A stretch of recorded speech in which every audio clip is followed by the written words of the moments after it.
الحمد لله رب العالمين والصلاة والسلام على خاتم النبيين وخاتم المعصومين اما بعد فاعوذ باللہ من الشیطان الرجیم بسم اللہ الرحمن الرحیم۔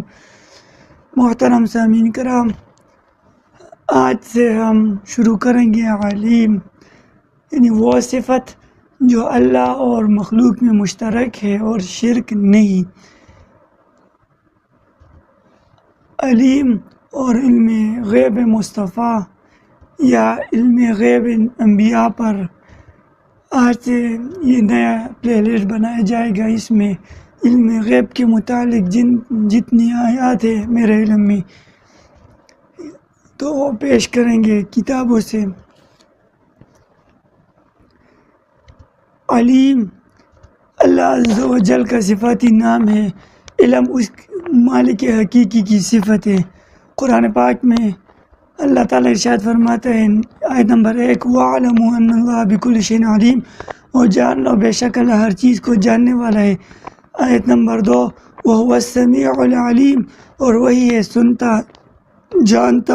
آیت نمبر 3 إِنَّهُ عَلِيمٌ بِذَاتِ الصُّدُورِ، بے شک وہ دلوں کی بات جانتا ہے۔ آیت نمبر 4 وَهُوَ عَلِيمٌ بِذَاتِ الصُّدُورِ، اور وہ دلوں کی بات جانتا ہے۔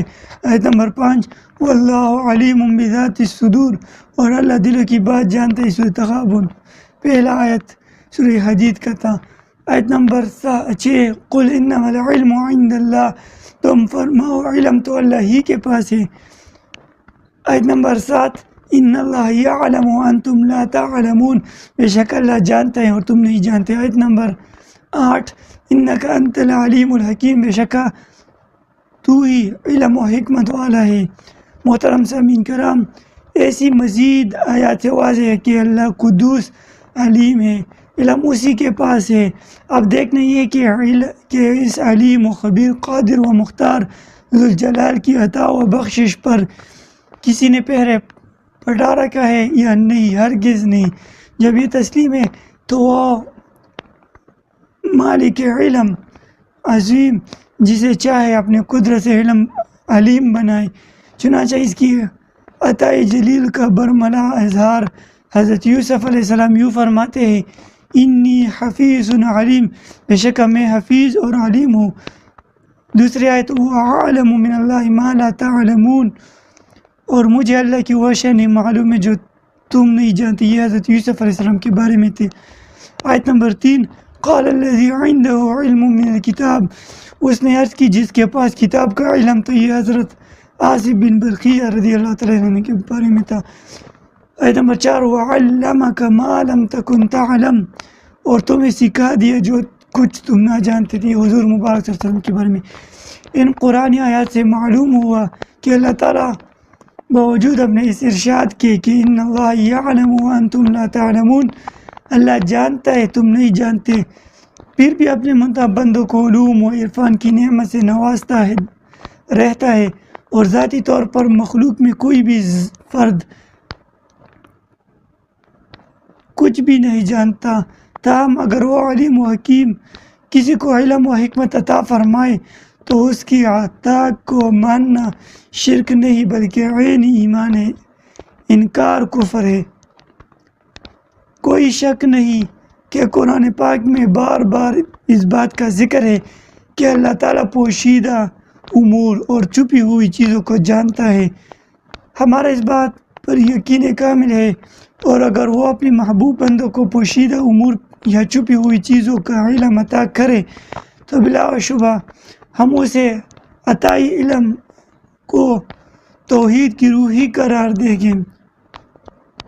مثلا حضرت عیسیٰ علیہ نبینا علیہ السلام فرماتے ہیں وَأُنَبِّئُكُم بِمَا تَأْكُلُونَ وَمَا تَدَّخِرُونَ فِي بُيُوتِكُمْ، اور تمہیں بتاتا ہوں جو کچھ تم کھاتے ہو اور جو کچھ اپنے گھر میں جمع کر رکھتے ہو۔ کھائی ہوئی چیزیں اور گھروں میں چھپائی ہوئی چیزوں، امور غیبیہ اور خفیہ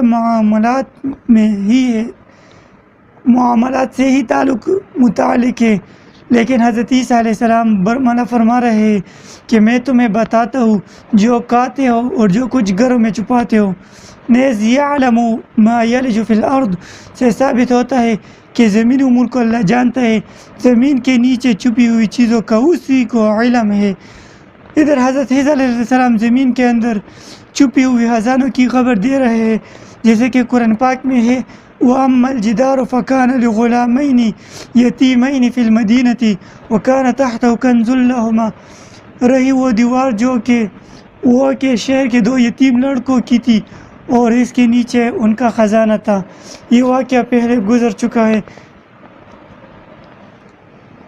تو علیم اور علم یہ اللہ کی صفت ہے، لیکن اگر اللہ کسی کو علم دے، حکمت دے، تو یہ اس کی عطا سے ہے، ہرگز شرک نہیں۔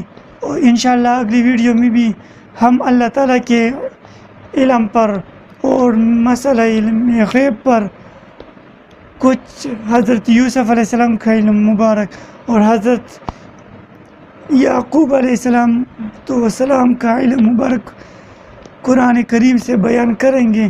تو تب تک کے لیے السلام علیکم ورحمۃ اللہ۔